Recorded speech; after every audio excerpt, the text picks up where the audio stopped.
इस कार्यक्रम के पुण्यार्जक हैं माता पिता श्रीमान रूपचंद जी जैन, श्रीमती कमला जैन, दिनेश जैन, रेखा जैन, दिवेश जैन, दिशा जैन, गंगवाल परिवार, प्रवासी मुंबई, निवासी ब्यावर।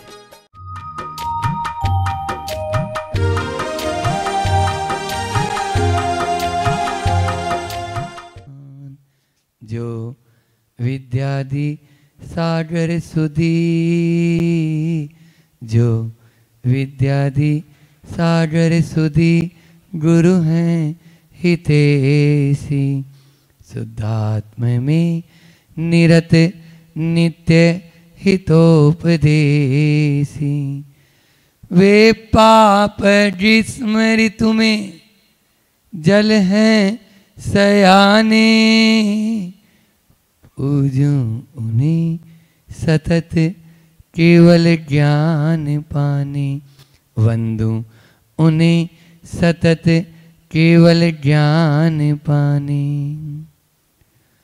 येनात्मा बुद्धतात्मेव परत्वे नेव चापरम्, अक्षयानंत बोधाय तस्मै सिद्धात्मने नमः। एलोरा के मूल नायक चिंतामणि पार्श्वनाथ भगवान की जय। परम उपकारी संत शिरोमणि आचार्य गुरुवर विद्यासागर जी महामुनि राज की जय। आचार्य पूज्यपाद स्वामी की जय। परम पूज्य मुनि श्री 108 दुर्लभ सागर जी महाराज की जय। समझाना चाहूं जिसे, समझाना चाहूं जिसे, वह नहीं मेरा अर्थ, वह नहीं मेरा अर्थ, नहीं अन्य से ग्राह्य मैं क्यों समझाता व्यर्थ, नहीं अन्य से ग्राह्य मैं क्यों समझाता व्यर्थ।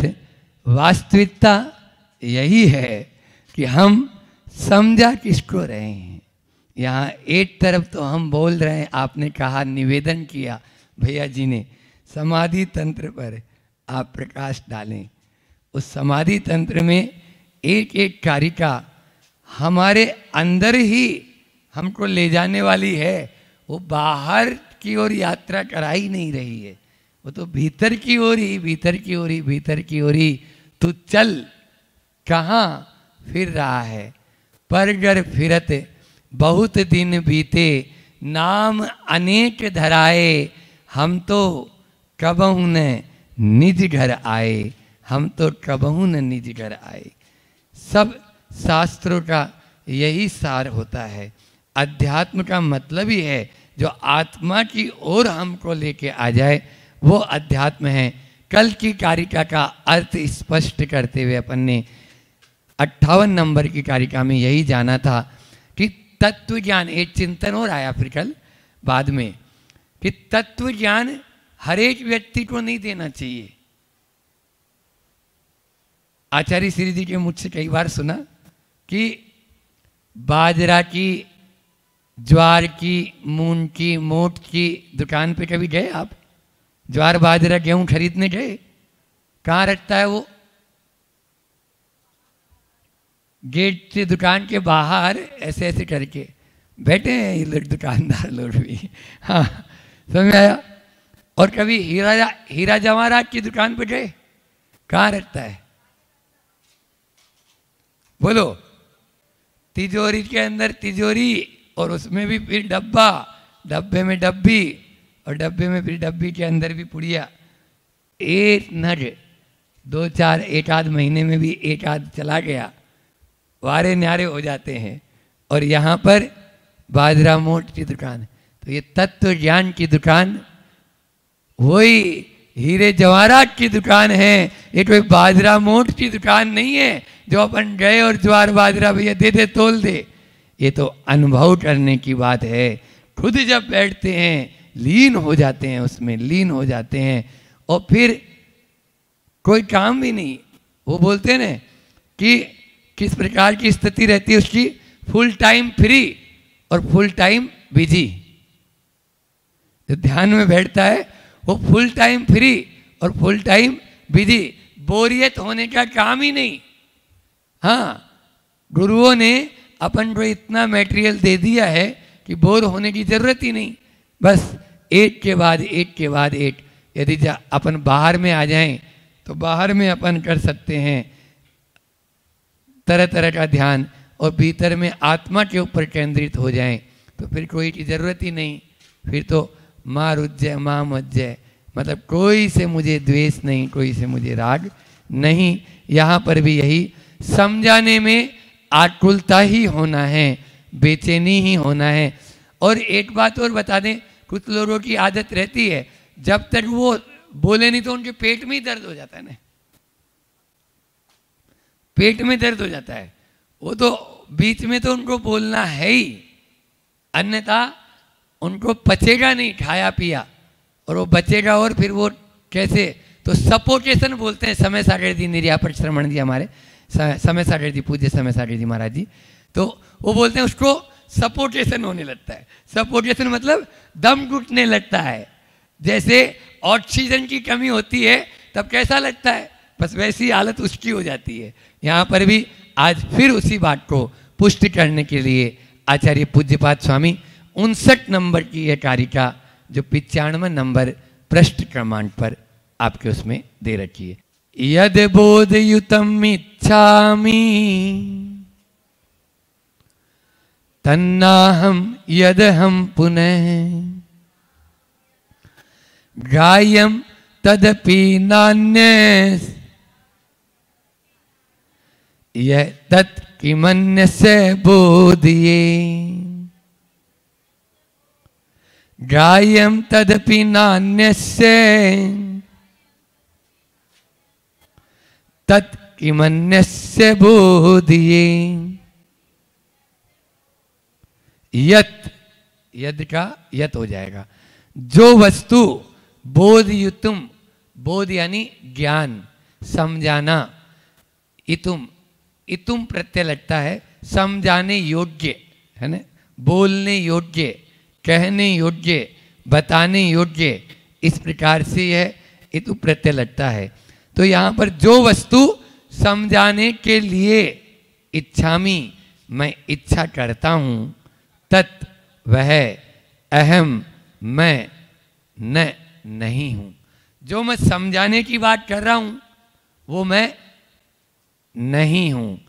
तथा यत अहम, जो मैं हूँ, तत् अपि वह भी, अन्य से अन्य को ग्राह्यम ग्रहण करने योग्य नहीं है।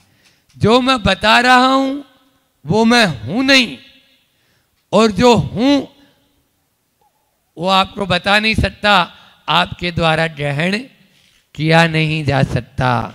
विनोबा भावे जब बचपन में बच्चों के साथ खेल रहे, देखो प्रतिभाएं कैसी होती है, सुबह मूलाचार में आया था ना कि तो प्रतिभाएं छोटे अवस्था में भी किस प्रकार का यानी जो है ना तत्व ज्ञान दी जाती है, तत्व ज्ञान की बात करते हैं। गुरु जी के मुझ से भी कई प्रकार के इसी प्रकार के संस्मरण उस समय के बचपन में हुए हैं। तो यहाँ पर विनोबा भावे जो थे, तो वो जब छोटे बच्चों के साथ खेल रहे थे तो एक खेल आता है, क्या बोलते हैं उसको, छुआ-छुई। छुआ-छुई का खेल आप लोगों ने कभी खेला हो तो, उधर राजस्थान वगैरह में तो चलता है। तो एक दूसरे को टच करना होता है उसमें, तो जो टच कर देते हैं वो आउट हो जाता है या बैठ जाता है अपने स्थान पर। तो इस प्रकार का वो खेल खेल रहे थे। तो एक व्यक्ति, वो बच्चा, वो बोले तुम मुझे छुओ तो जानू। विनोबा जी ने बोला तुम मुझे छुओ तो जानू। जैसे ही एक बच्चा, वो खड़े थे, दौड़ी नहीं लगा रहे थे, तो जैसे ही वो खड़े थे तो उनको छू दिया। लो मैंने आपको छुआ। बोले ये मुझे कहाँ छुआ, ये तो मेरा हाथ है। पाँव को छुआ, ये मुझे कहाँ छुआ, ये तो मेरा पाँव है। सिर को छुआ, ये मुझे कहाँ छुआ, ये तो सिर है। धड़ को छुआ, ये तो शरीर है, मुझे कहाँ छुआ, मुझे तुम छुओ तो जानू। ये वाक्यांश छोटी अवस्था में ही उनके दिल और दिमाग में, तब जाके उनकी अच्छी समाधि हुई, ऐसा सुनते हैं। तो ये, तो वो विनोबा भावे ऐसे जो बचपन में ही आत्मा क्या है और शरीर क्या है, आजकल के विद्यालयों में ये नहीं पढ़ाया जाता है। हाँ, ये तो यहीं पढ़ाया जाता है, समझ में आ रहा है? तो यहीं लाना होगा। आजकल आत्मा परमात्मा की कोई बात ही नहीं, इसीलिए वो पटरी से उतरता हुआ नजर आता है। अब जब पटरी से उतर जाता है तब आप हमारे पास लाते हैं, महाराज इसको समझा दो। अब क्या समझाएं, बोलो? जब समझाने की अवस्था थी तब आप लाए नहीं। कल मैंने मूठ माटी में भी कहा था कि जो दिखता है, अन्यथा तुम इतना उत्कृष्ट कुल धर्म क्यों छोड़ के उधर जा रही है, तुरंत उसके समझ में आ जाएगा कि सच्चा प्रेम क्या होता है। समझ आ रहा है? तो ये बात। और दूसरी बात, माता पिताओं से कहना चाहता हूं कि अब ये जो दो कारिकाएं कल वाली और आज वाली आई है, ये आप लोगों के लिए इसीलिए आई है कि आप लोग अब अपने बेटा बेटी की चिंता आप मत करो न। 99% बेटा बेटी जो बाहर पढ़ रहे हैं उनकी चिंता आपको करने की जरूरत नहीं है। वो पूरी सेटिंग है, लड़का लड़की के साथ सेट है और लड़की लड़का के साथ सेट। फिर क्यों आप बीच के अंदर अपना फटे के अंदर फटे पजामा में अपना पाँव डालने की कोशिश करते हो, चिपके हो? ये तो यही बोलूंगा ना, माता पिता मेरा कर्तव्य है, मेरी ये वो करेंगे, ये कर्तव्य नहीं है। क्या कर्तव्य है? वो तो जा ही रहा है उसको क्या, और नहीं आप करेंगे वो फंदा लगा के आत्महत्या कर लेगा। फिर क्या करेंगे बोलो? समझ में आ रहा है? तो इसलिए आप तो अपना क्लियर करो, दूसरे को क्लियर करने में मत लगो।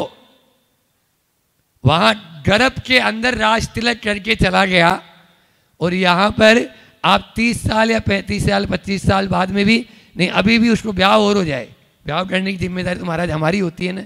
बिना ब्याह के कैसे हम जाएंगे? लोग क्या कहेंगे, अरे अपने बेटा बेटी का ब्याह भी नहीं किया, ऐसा। तो उस माँ को भी मैंने यही बात समझाई थी परसों, जो आप लोगों के सामने रख दूं कि आप अपना, क्योंकि वो व्रती थी, जब आप व्रती हैं तो आप अपना कार्य करें ना, इस कार्य में क्यों उलझ रहे हैं? उनको एक बार उनको समझा दो, यदि आप अपना फर्ज समझो, बेटा ऐसा करेंगे तो ये देखो अपना जैन कुल और जैन धर्म आपका आज तक आपने जो इतना किया है वो सब कुछ चला जाएगा और उसके बाद में पश्चाताप के अलावा आपके हाथ में कुछ नहीं रहेगा। आज तो वो शब्दबाज दिखा रहा है, लेकिन कल को आपको उस धर्म के अंदर में क्या करने को मिलेगा? न कोई पूजा, न कोई पाठ, न आहार दान, न कोई किसी तरह की कोई वैयावृत्ति, न कुछ भी नहीं मिलेगा वहाँ पर। ये समझा दिया, समझ में आ गई तो ठीक, लेकिन वो तो भूत सवार रहता है उस समय। तो ये चीजें अभी, और हर घर की कहानी है, लिख लो ये, आने वाले 1-8 साल में तो ये हर घर में ही हो रहा है। कोई भी नहीं बच पा रहा है। जब नहीं बच पा रहा है, केवल ऐसे छोटे गाँव में या जहाँ पर बाहर पढ़ने के लिए अपने बेटियों को या बेटों को नहीं भेजते हैं, वो ही बच रहे हैं। तो ऐसी पढ़ाई से क्या फायदा जो आपको आपका बेटा और आपकी बेटी ही छीन ले। यहाँ पर यही बात आचार्य पूज्यपाद स्वामी कह रहे हैं कि समझाओ उसी को जो समझ सके, कहो उसी से जो माने खुशी से। समझ में आ रहा है? हाँ, यहाँ तो आर्ट दिखाता है। आपने भी तो ऐसे किया था, आपने भी तो वैसे किया था। इस तरह की बातें आ रही है, अब सीधी सीधी आ रही है। उसको मैंने बोला तुम व्रती हो, जिंदगी भर की, देखो हम तो अपने साथ में न रखते न रखेंगे, गुरुजी भी नहीं रखेंगे। आप 2 माता जी के नाम बताए मैंने, इन माता जी के पास जाओ, हम तुरंत वहाँ पर मैसेज भिजवा देते हैं। आप अपना रास्ता क्लियर करो और दोनों बेटा बेटी को बुला लो। बेटा भी ऐसे ही, उसका दोनों बेटा बेटी को बुला के शांत परिणाम से समझा दो, बेटा तुमने भी अपनी लड़की देख ली है, तुमने अपनी पत्नी, और बेटी तुमने भी अपना घर देख लिया, वर देख लिया है, तो मैं अब दीक्षा लेने की सोच रही हूँ, या अभी आश्रम में जा रही हूँ, आचार्य विद्यासागर जी महाराज के चरणों में जाकर मैं अपना सर्वस्व अर्पण कर रही हूँ, क्योंकि अब मेरी आवश्यकता भी नहीं है। आप दोनों ने तो अपना निर्णय ले ही लिया है, वो तुरंत आपका वापस हो जाएगा। होना होगा तो कि माँ जा रही है, पिता जा रहे हैं। समझ में आ रहे हैं? तो ये आप अपना निर्णय अपने को समझाओ, उसको मत समझाओ। हाँ तू जा, कोई बात नहीं, दोनों अच्छे से खुश रहना, बस मैं अपना निर्णय ले चुकी हूँ, मैं जा रही हूँ। अब बोली नहीं महाराज ऐसे कैसे छोड़ देंगे महाराज, अभी तो उसका ब्याह हो। तो मैं फिर जाओ, तो फिर हमारे पास में हटाए लाने पहाड़ के ऊपर आई। तो ये ऐसे कैसे छोड़ देंगे, तो नहीं छोड़ सकते तो मत छोड़ो। यही स्थिति होती है जब आदमी को रोटी फेंक के देते हैं तो भी उसी घर में रहते हैं। सुन रहे हो? हाँ, कई बूढ़े माता पिता की ये हालत है और फिर भी वहां चिपके हुए हैं, लेकिन आने के लिए तैयार नहीं। आइए ना, दरबार खुला है बिल्कुल। आचार्य विद्यासागर जी महाराज शादीशुदा को दीक्षा देना शुरू कर दिए हैं। उत्कृष्ट सागर जी महाराज को दीक्षा दिए या नहीं दिए? आप लगे रहो बस गुरु जी के पीछे, देंगे वो, क्यों नहीं देंगे। माता जी भट्टीमती माता जी, उनको दिए नहीं दिए, बेंगलोर वाली। हाँ, तो ये सब हो सकता है, इट में भी पॉसिबल। दूसरों को समझाना नहीं, अपने आप को समझाना है। रास्ता तो यही है, आज चलो तो, और कल चलो तो, और बाद में चलो तो, और अभी चलो तो इस प्रकार से जो बात मैं समझा आप लोग, इसमें आया भावार्थ में कि जो बात अपन किसी को समझाने की इच्छा करते हैं वो मैं नहीं हूँ, और जो मैं हूँ वो किसी को दूसरे के द्वारा ग्रहण नहीं हो सकता है। इसका भी पद्य अनुवाद गुरु जी ने बहुत सुंदर यहाँ पर पद्य अनुवाद दिया है। सद्बोध शिष्य दल को जब मैं दिलाऊं, स्वामी निजानुभव में तब हान पाऊं। ना शब्द गम्य निज गम्य अमूर्त हूं मैं, कैसे किसे कब उसे दिखला सकूं मैं। वायर दिखती है, करंट नहीं। करंट तो आपको अनुभव करनी पड़ेगी, थोड़ा सा तार को छूना पड़ेगा। वायर दिखती है, बस शरीर दिखता है, आत्मा नहीं। आत्मा तो अनुभव ही की जा सकती है, उसका तो केवल वेदन किया जा सकता है। जब हमारे अंदर में संवेदन होगा तब ही वेदन होगा, और वो प्राणी मात्र जीव मात्र के प्रति संवेदन होगा। इसीलिए तो आचार्य कुंद कुंद भगवान कहते हैं, अरस मरुअम गंधम अलिंग गणम सदा अरुवी, सदा अरुवी। ये चार विशेषण हमने आज लिए, चार बात करके, कि शब्दातीत आत्मा है, उसको शब्दों से बता नहीं सकते। रूपातीत आत्मा है, लिंगातीत आत्मा है, और रसातीत आत्मा है। उस आत्मा का केवल और केवल वेदन किया जा सकता है। आचार्य श्री जी तत्व चर्चा कर रहे थे और बहुत अच्छी तत्व चर्चा चल रही थी। सारे जगन मोहन लाल जी शास्त्री और ये आपके पन्ना लाल जी साहित्याचार्य सब बैठे हुए विद्वान। लेकिन आचार्य श्री जी को तो आप लोग देखते ही हैं, टाइम हुआ 12 बजे और अपनी पिछी उठाई और वो तो सीधे सामायिक में, शाम को 7 बजे और सामायिक में अपने, तो बस आवर्त करने के लिए जैसे ही खड़े हुए, एक पंडित जी बोलते हैं, क्या आचार्य भगवान ये भाव सामायिक छोड़कर आप द्रव्य सामायिक में जा रहे हैं? तो आचार्य श्री जी आवर्त करके जब बैठ गए तब तुरंत बोलते हैं, सुनो पंडित जी, जब भी केवल ज्ञान होगा ना तो इस द्रव्य सामायिक से ही होगा, आपकी भाव सामायिक से नहीं होगा। आज तक किसी को किताब खोले खोले प्रवचन करते करते, आपस में बातचीत तत्व चर्चा करते करते आज तक केवल ज्ञान नहीं हुआ। जब भी केवल ज्ञान हुआ, हाथ पे हाथ धरकर बैठ गए और आंखों को बंद कर लिया, तो उसको केवल ज्ञान की अनुभूति हो सकती है, अन्यथा केवल ज्ञान नहीं हो सकता। यही रास्ता है। भले ही अभी मन अपना दौड़ रहा है, दौड़ने दो, लेकिन वचन और काय इन दोनों को तो कंट्रोल कर ही सकते हैं। गुरु जी का हाइकू है, गूंगा गुड़ का स्वाद क्या नहीं लेता, गूंगा गुड़ का स्वाद क्या नहीं लेता, वक्ता क्यों बनूं, वक्ता क्यों बनूं। बस दूसरों को समझाने में ही हम अपना जो समय लगा रहे हैं, हम अपना जो समय दे रहे हैं, वह बात कल बोली थी मैंने कि जो बात खुद को समझ नहीं आई वही दूसरे को बताई, ऐसा न हो जाए।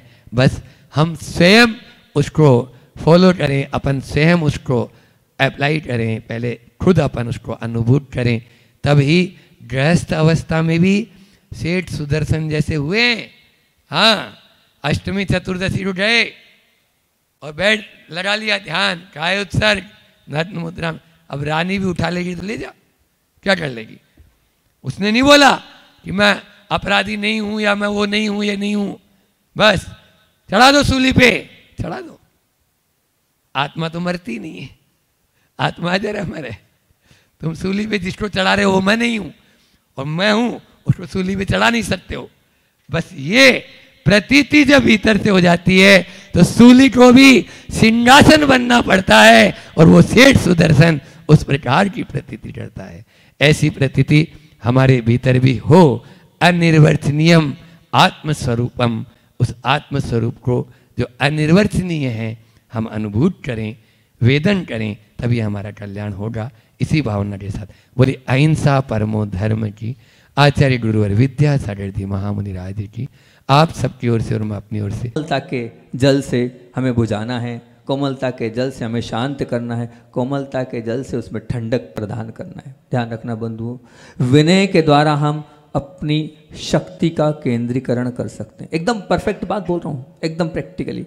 विनय के द्वारा हम अपनी शक्ति का केंद्रीकरण कर सकते हैं। आप सब आत्माओं में अपार शक्ति है, पर उस अपार शक्ति का केंद्रीकरण क्यों नहीं कर पा रहे हैं? क्योंकि हमारे अंदर विनय नहीं है, हमारे अंदर नमने की ताकत नहीं है, हमारे अंदर झुकने की ताकत नहीं है। हम स्वीकार नहीं करते हैं, हम अपनी बात को सामने वाले पर डालते हैं और सामने वाले को उससे मनवाने की प्रयास करते हैं। इसीलिए हमारी शक्ति पूरी चले जा रही है। हम तो बस सुने और सुनते चले जाएं और मानते चले जाएं और झुकते चले जाएं और सबको अपने अनुरूप नहीं, सबके अनुरूप मुझ अपने आप को चलाने लग जाएं, तो आपकी जो शक्ति है वो बढ़ती चली जाएगी। ध्यान रखना, अगर आपको कोई काम भी कराना है, अपने ही बच्चों से कराना है, और अगर आप अकड़ कर बोलते हो और आप अगर इस प्रकार से कि मैं बड़ा हूँ और अपने आर्डर बुलाकर बोलते हो, तो ध्यान रखना काम तो होता है, लेकिन वो काम होता है, मन से नहीं होता है।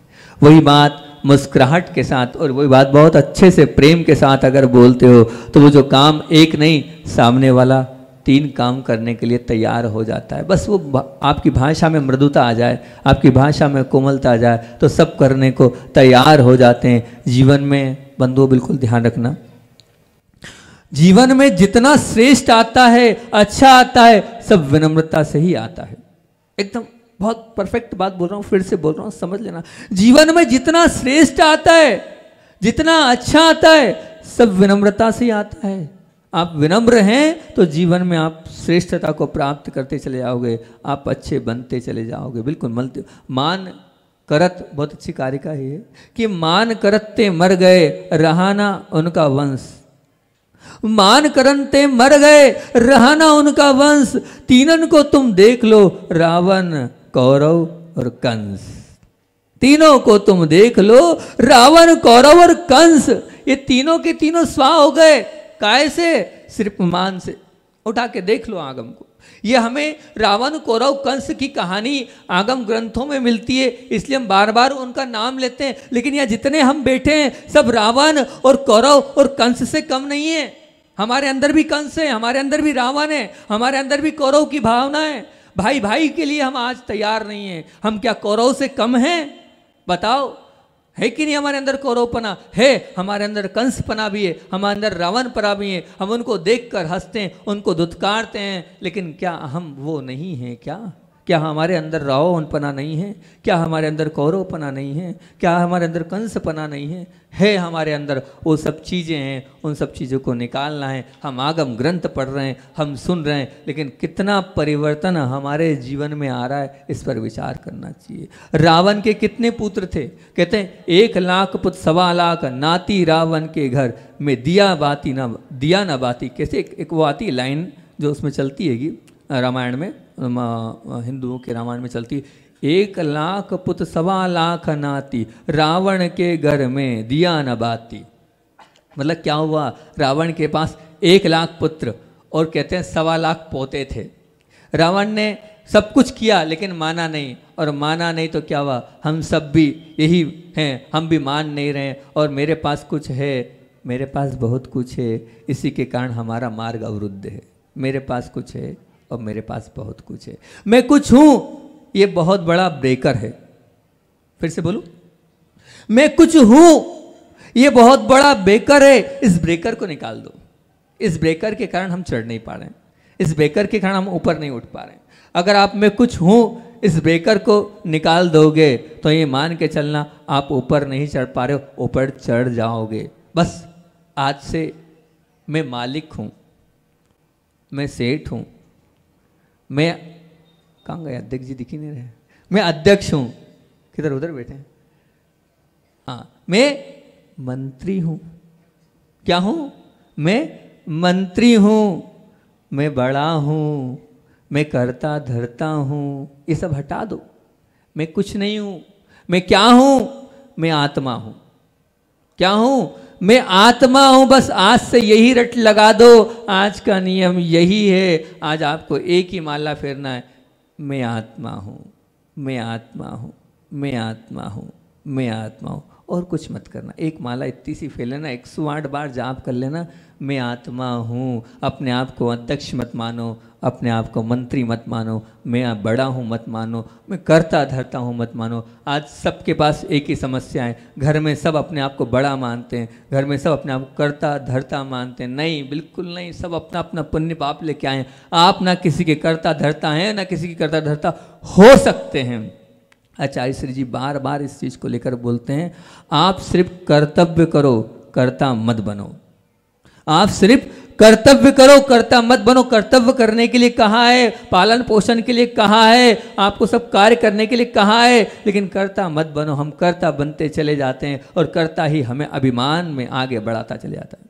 मैं आत्मा हूँ, बस आज आपको यही बात बोलना है, यही माला फेरना है, तब ये मान के चलना। आज आपको विनम्रता के साथ, कोमलता के साथ, मृदुता के साथ, सुकोमलता के साथ, स्निग्धता के साथ, फ्लेक्सिबिलिटी के साथ अपने साथ में रहना भी है, अपने साथ में उठना भी है, बैठना भी है, गति करना है और जीवन को जीना है। बस सरल बनना है मुझे, सुनना है मुझे।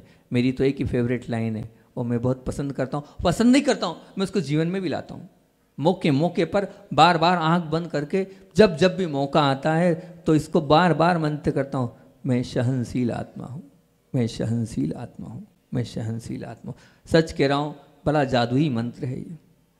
अपने आप में हम आ जाते हैं, आंख बंद कर लेते हैं, 5, 7, 8, 10 बार जब प्रतिक्रिया होती है, कोई क्रिया होती है, कोई स्थिति बनती है, कोई परिस्थिति बनती है, उस स्थिति और उस परिस्थिति में इसको जपते जाओ, आप अपने आपे में आ जाओगे।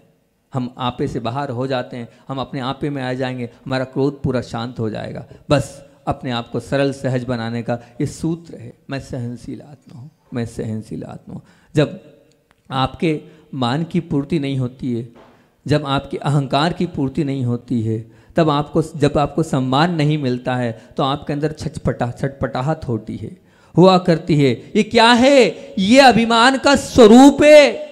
यही अभिमान है। जब आपके मान की पूर्ति नहीं हो रही है, जब आपके अहंकार की पूर्ति नहीं हो रही, जब आपको सम्मान नहीं मिल रहा है, जब आपको आदर नहीं मिल रहा है, तो आपको जो छटपटाहट हो रही है वो अभिमान का तो स्वरूप है। उसी को तो अभिमान कहते हैं। बस वो नहीं करना है, वो छोड़ते चले जाना है। जब तक वो नहीं छूटेगा तब तक अभिमान हमारा छूटने नहीं वाला है। और कोई आपको मान दे रहा है, भरसक प्रयास करना। बंधुओं, बहुत विशेष बात बोल रहा हूँ कि अगर आपको कोई मान दे रहा है, आपको कोई सम्मान दे रहा है, भरसक प्रयास करना। जिस वजह से मान मिल रहा है वो दुगुणित, द्विगुणित, चौगुणित होना चाहिए। क्यों मुझे मान मिल रहा है? आखिर क्यों मेरी पूजा हो रही है? क्यों मुझे इस प्रकार से रखा जा रहा है? अगर किसी कारण से अगर आपको मान मिल रहा है, उस मान का ख्याल रखना और उसका ध्यान रखना। आचार्य श्री बार बार बोलते हैं कि देखो श्रावक कितनी भक्ति से तुम्हें अर्घ चढ़ा रहा है, नतमस्तक हो रहा है, नमोस्तु नमोस्तु चिल्ला रहा है, कैसा मर रहा है, गिर रहा है, पड़ रहा है। अपनी चर्या का ध्यान रखना। जिस कारण से तुम्हें मान सम्मान मिल रहा है, उस मान सम्मान की आप परिधि में बनना और उसका ध्यान रखना। बंधु, यहाँ बहुत सारे लोग बैठे होंगे जिनको मान सम्मान भी मिलता है, लेकिन वो मान और सम्मान क्यों मिल रहा है, आज उस पर भी विचार करना। मुझे इस वजह से मान सम्मान मिल रहा है। उस मान सम्मान को अगर बचा के रखना है, उस संपत्ति को आपको टिका के रखना है, तो ध्यान रखना जो करने योग्य कर्तव्य हैं उनको करते चले जाना, जो जिम्मेदारियां हैं उनको निभाते चले जाना, बिल्कुल निभाते चले जाना। एक और बात बोल रहा हूँ मान अभिमान पर कि हम ब्रांडेड कपड़े, हम बड़े बड़े कंपनियों के और महंगे महंगे मोबाइल, हम ऐसी बड़ी बड़ी गाड़ियाँ, हम बंगले, जितना हम ऊंची ऊंची ब्रांडेड कंपनियों के माल को अपन क्या कर रहे हैं, यूज़ कर रहे हैं, वापर रहे हैं, बड़े बड़े बंगलों में रह रहे हैं। ये मैं कहता हूँ, ये रहने की और रखने की जो आकांक्षा है वो हमारे अभिमान को पुष्ट करती है, और हमारे अभिमान को पुष्ट करती है। सामान्य मोबाइल से भी काम चल सकता है। क्या है, सिर्फ दिखाना है, हमें बताना है, हमें ये अभिमान है हमारा, और कुछ नहीं। जितना जितना दिखावा उतना उतने बड़े आप अभिमानी, ये मान के चलना। जितना आप दिखाना चाहते हो उतना अभिमानी। सामान्य कपड़ों से भी काम चल सकता है, लेकिन नहीं, हमें तो ब्रांडेड चाहिए। 10,000 5,000 के कपड़े आते हैं, ऐसा सुना है आजकल के लोगों से, हमने कभी देखे ही नहीं। 10,000 में तो पूरे साल भर कपड़े पहन लिए होंगे हमने। इतने महंगे नहीं खरीदे हमने कपड़े अपने जीवन में। एक शर्ट 5-5 हज़ार का, ये बताओ ये क्या है? ये आपका दिखावा है और कुछ नहीं। मतलब ये दिखावा क्या है? ये अभिमान का रूप है। जो जितना दिखाता है वो उतना बड़ा अभिमानी। लिख लो इस बात को, जो जितना दिखाता है वो उतना बड़ा अभिमानी। अभिमान उसके पास सर पर चढ़ चुका है, उसका अभी मोक्ष की तरफ बढ़ना बहुत मुश्किल है। वो भगवान नहीं बन सकता। मैं जितना दिखाऊंगा उतना भगवान से दूर हूं।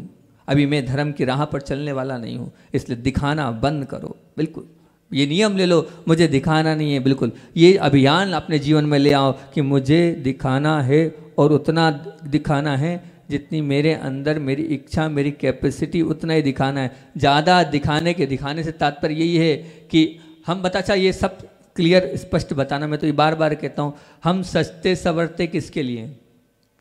हम आभूषण किसके लिए पहनते हैं? जो आभूषण हम नहीं देख पाते हैं। कोई देखता है कान के? बता दो, कोई देखता है क्या? कान दिख रहा है किसी को? अंगूठी तो फिर भी दिख जाती है, फिर भी हम बहुत, नेकलेस भी नहीं दिखता है, आईने में देखना पड़ता है। तो वो दिखाना, जो जितने वो गहने पहन रहा है, जो जितना दिखा रहा है, उसको मान के चलना, वो अभिमानी है। और सबसे बड़ी बात तो ये है, सबसे बड़ी बात तो ये है कि दिखाने के बाद ऐसा लगता है कि वो पूछ ले हमसे, तो हमारा अभिमान और पुष्ट हो जाता है। वो जब तक पूछता नहीं है, एक आकुलाहट, छटपटाहट, अंदर से आकुलता व्याकुलता होती। क्या है ये? आप अपने लिए जीवन नहीं जी रहे हो, दूसरों के लिए जीवन जी रहे हो। ये जीवन आपका है कि दूसरों का है? आपकी हर चीज़ दूसरों के लिए हो रही है? नहीं, बिल्कुल नहीं, ऐसा नहीं बनना है। सभी दुख जिसके समक्ष फीके पड़ जाएं, ऐसा दुख है असंतोष का। और सभी दोष जिसके समक्ष फीके पड़ जाएं, ऐसा कोई दोष है तो उस दोष का नाम है अहंकार। एक असंतोष और एक अहंकार। विडंबना ये है, असंतोष और अहंकार हमें सबसे प्रिय हैं। बिल्कुल असंतोषी भी हैं और अहंकारी भी हैं। संतोष, नम्रता, अगर आप चाहते हैं वास्तविकता में, ध्यान रखना, संतोष नम्रता में पृथ्वी को स्वर्ग बनाने की शक्ति है। संतोष और नम्रता में, दोनों में इस पृथ्वी को स्वर्ग बनाने की शक्ति है। परंतु असंतोष और अहंकार को गले लगाकर हमने पृथ्वी पर नरक का सृजन कर रखा है। पृथ्वी पर भी नरक हमने किससे बनाया? सिर्फ ये असंतोष और अहंकार से। और संतोष और नम्रता आ गई तो आप ये मान के चलना, आपने यहाँ स्वर्ग की रचना कर दी। महत्वपूर्ण, अब दूसरे में आप सबसे बड़ी बात तो ये है कि एक और चीज़ होती ये है कि हम दूसरों में तुलना करते हैं और अपने को श्रेष्ठ सिद्ध करते हैं। इस श्रेष्ठ सिद्ध करने की वृत्ति भी अहंकार है। अपने आप को दूसरों से श्रेष्ठ सिद्ध करना, ये भी अहंकार है। ध्यान रखना, महत्वपूर्ण होना एक अलग बात है और अपने को दूसरों से महत्वपूर्ण बताना ये एक अलग बात है। हमें दूसरों से अपने आप को महत्वपूर्ण नहीं बताना है, इस बात को आपको ध्यान रखना। नहीं तो ध्यान रखना, ये बात आप बिल्कुल मान के लेना, स्वयं पर प्रेम होने के कारण ही हम खुद को ऊंचा मूल्यांकन करते हैं। स्वयं पर जो प्रेम करता है, स्वयं से जो बहुत स्नेह करता है, इसी के कारण ऊंचा बताने के कारण वो एक अभिमान की ही पुष्टि है। जिसने अपने जीवन में अहंकार को युगो नहीं किया, भी मान के चलना, उसके जीवन से प्रसन्नता आईगो हो जाएगी। आईगो हो जाएगी प्रसन्नता। अगर आपने अहंकार को युगो नहीं किया तो हमें अहंकार को युगो करना है, तभी हमारा जीवन ऊंचा उठता चला जाएगा। अहंकार, आग्रह और अधिकार की त्रिपुटी को ललकारते रहकर जीवन में अगर हमने इन तीनों को ललकार दिया, इसका हमने बलिदान दे दिया, तो ये ध्यान रखना हमारा जीवन बहुत अच्छा बन जाएगा। नहीं तो हम दुष्कर जीवन जी रहे हैं, अहंकार, आग्रह और अधिकार की इस त्रिपुटी के कारण। लिख लेना, ये तीनों हमारे अंदर कूट कूट के भरे हैं, सबके अंदर भरे हैं। अहंकार भी भरा है, आग्रह भी भरा है और अधिकार भी भरा है। ये तीनों चीज़ों के कारण ही हमारा वो जीवन हमारा कैसा होता चला, दुष्कर होते चले जाता है। ध्यान रखना, बुढ़ापे को सुंदरता नष्ट करती है, आशा ध्येय को नष्ट करती है, मृत्यु प्राणों को नष्ट कर देते हैं, क्रोध शोभा को नष्ट कर देता है, और दुष्टों की संगति उत्तम स्वभाव को नष्ट कर देती है। काम और लज्जा से के कारण हमारा जीवन क्या हो जाता है, बहुत यही मान के चलना नीचे गिर जाता है। परंतु ये जितने सब बताए ना मैंने, चाहे वो आप कह लो कि बुढ़ापा कह लो, चाहे आप कह लो कि ध्येय कह लो, चाहे आप मृत्यु कह लो, चाहे आप क्रोध कह लो, चाहे आप ये दुष्टों की संगति कह लो, ये सब, चाहे काम लज्जा कह लो, ये सब के सब गुण एक ही चीज़ के अंदर हैं, वो है अभिमान। इतना खतरनाक अभिमान है, सबसे बड़ा अभिमान है, ये हमारे अंदर से निकल गया तो निश्चित हमारा जीवन बहुत अच्छा बन जाएगा। अंत में इतनी ही बात बोलता हूँ कि विशिष्ट मानना, विशिष्ट बनाना और विशिष्ट सिद्ध करना, ये मनोवृत्ति अगर हमारे अंदर दिन पर दिन बढ़ती जा रही तो हमारा दिन पर दिन अहंकार बढ़ता जा रहा है। क्या बोल रहा हूँ, विशिष्ट मानना, विशिष्ट बनाना और विशिष्ट सिद्ध करना। हम ये छोड़ दें, अपने आप को विशिष्ट मानना बंद कर दें तो हम ये मानेंगे हमारे जीवन में उत्तम मार्दव धर्म आ गया। आचार्य भगवान का संस्मरण सुनाकर अपनी बात को विराम दूंगा और यही बोलूँगा, आज का यही नियम है, एक ही माला फेरना है। मैं क्या हूँ, मैं आत्मा हूँ, एक माला इसकी फिर लेना तो हमारा ये उत्तम मार्दव धर्म हमारा बनाना सार्थक हो जाएगा। आचार्य भगवान का अपना संस्मरण चल रहा था कि पूज्य अजीत सागर जी महाराज जी को भोपाल में बहुत ज़्यादा बुखार आ गया था, और उस बुखार की स्थिति में आचार्य श्री पास जब खबर पहुंची और आचार्य श्री जी जब देखने पहुंचे, देखने पे 102 103 बुखार थी। आचार्य श्री जी ने पूरी जो भी आहार की सामग्री वो बताई और आहार के लिए उठाया, और उन्होंने कहा हिम्मत नहीं है, तब भी आचार्य श्री ने कहा सब ठीक हो जाएगा, चिंता नहीं करो। और आचार्य श्री स्वयं सामने बैठे और आहार की उस प्रक्रिया को भोपाल में महावीर जयंती के बाद वो चल रहा था, अप्रैल का माह था, और शनै शनै बुखार जो है ठीक होता चला गया। और ठीक तो हुआ, कहते हैं कि अच्छे अच्छों की कर्म परीक्षा लेता है और परीक्षा ली जाती है ये। और जब हुआ कि थोड़ा बुखार ठीक हो गया, और 21 अप्रैल की बात थी, 21 अप्रैल का इसलिए बोल रहा हूँ कि 22 अप्रैल को पूज्य महाराज श्री का दीक्षा दिवस था। तो महाराज जी ने कहा 2-3 दिन हो गए, 3 महीने में केशलूज करते हैं, आपका आशीर्वाद हो तो हम केशलूज करना चाहते हैं। आचार्य श्री ने कहा भी बुखार गया नहीं है, बोले नहीं सब हो जाएगा आपके आशीर्वाद से। जब गुरुजी किसी चीज़ के लिए मना करते हैं ना तो मान जाना चाहिए, लेकिन जो नहीं मानते हैं, हमने अनुभव किया, हमने बहुत बार गुरुजी की बात नहीं मानी, धोखा खाया हमने। तो अब आचार्य श्री ने कहा नहीं नहीं हो जाएगा आचार्य श्री, आप आशीर्वाद दो। अब कोई आचार्य श्री ऐसा है जो कोई कहता है तो मना भी, हर ठीक है। हुआ यही कि हुआ 12-1 बजी, 2 बजी, 3 बजी, 4 बजी, और बुखार 1, 2, 3, 4, 5 पर चला गया टेम्परेचर। अब सब घबरा गए, कल केशलूज करना है, शरीर में हिम्मत नहीं है। और फिर आचार्य श्री पास पहुँचे, मैंने कहा था ना मत सुनो मेरी, फिर डांटने लगे। फिर आचार्य श्री स्वयं भक्ति के बाद देखने क्या करना है। आचार्य श्री ने बोला क्या करना है, आचार्य सब हो जाएगा। आचार्य श्री मुस्कुराए और आचार्य श्री ने 3 शब्द बोले, देखो डरना नहीं, कमज़ोर नहीं पड़ना, अपने संकल्प की परीक्षा है, चिंता मत करना, मेरा आशीर्वाद है। पीछे उठाई और आशीर्वाद दे दिया।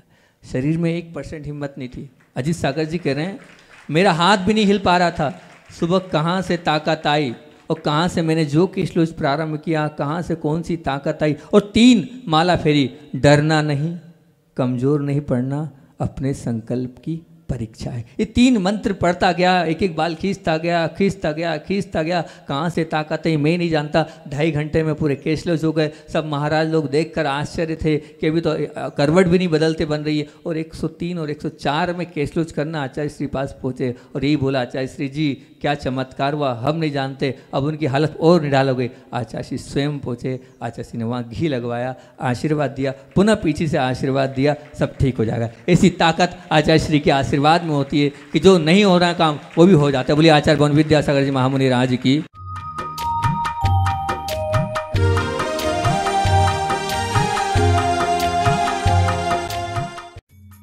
इस कार्यक्रम के पुण्यार्चक थे माता पिता श्रीमान रूपचंद जी जैन, श्रीमती कमला जैन, दिनेश जैन, रेखा जैन, दिवेश जैन, दिशा जैन, गंगवाल परिवार। प्रवासी मुंबई निवासी